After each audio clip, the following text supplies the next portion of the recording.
जसे वडिलांचे प्रेम दिसत नाही असं आहे. पंखा चालू केला की हवा येते, पंखा चालू केला की हवा येते. आणि मला माझ्या वडिलांकडे पाहिले, मला माझे दैवत दिसते, मला माझे दैवत दिसते. माझे वडील माझे आदर्श आहेत. शून्यातून कसं विश्व उभं करायचं, स्वतःच्या पायावर कसं उभं राहायचं हे माझ्या वडिलांनी शिकवलं. वडिलांचे प्रेम दिसून येत नाही हो, प्रत्येक वेळेस त्याचा तापट स्वभाव दिसून येतो.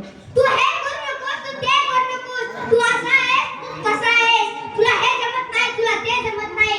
प्रत्येक वेळेस त्याची रोकटक असते.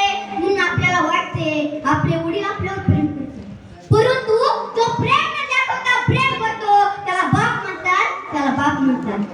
उरामुंदी माया त्याच्या काळ्या मेघवानी, दाखविना कधी पुन्हा डोळ्यातलं पाणी. जिजू जिजू संसाराचा गाडा हाकला, वटामंदी हसून जरी कणा वाकला.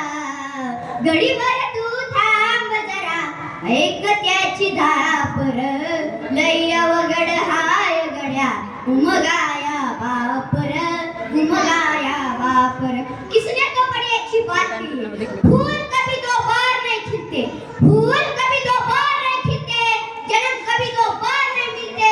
मिलने को तो हजारों लोग भी मिल जाएंगे.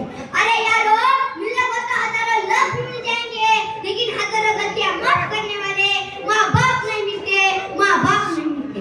माया ममतेची खान, गीता आणि पुराण माझे वडील, प्रेमाचा सागर जीवाचा आदर म्हणजे माझे वडील, माझा पहिला गुरु म्हणजे माझे वडील. जे देवाकडे मागितलं ना ते लवकर कधीच मिळत नाही, आणि जे आपल्या वडिलांकडे मागितलं ना ते मिळल्याशिवाय राहतच नाही, ते मिळल्याशिवाय राहतच नाही. बाप नावाचा आभार जोपर्यंत आपल्या डोक्यावर आहे ना तोपर्यंत सुखाचा पाऊस कधीच कमी पडू देत नाही, दुःखाचे ऊन आपल्या अंगावर कधीच येऊ देत नाही. तो म्हणजे आपला बाप असतो. बाप म्हणजे काय? बाप म्हणजे जगण्याचं मार्ग आहे, पाठीवरची थाप आहे, रागावला जरी त्याची माया अमाप आहे, तोच म्हणजे बाप आहे. शिस्तबद्ध धाक आहे, आयुष्याच्या समुद्रावरील दीपस्तंभाची झाक आहे, तोच म्हणजे बाप आहे, तोच म्हणजे बाप आहे. घड्याळाची किटकिट ही टाइम मॅनेजमेंट शिकवते, घड्याळाची किटकिट ही टाइम मॅनेजमेंट शिकवते, आणि बापाची कटकट ही लाईफ मॅनेजमेंट शिकवते, आणि बापाची कटकट ही लाईफ मॅनेजमेंट शिकवते. चटका बसला, ठेच लागली, पायाला काटा टोचला की आपल्या तोंडातून पहिला शब्द निघतो ऐक.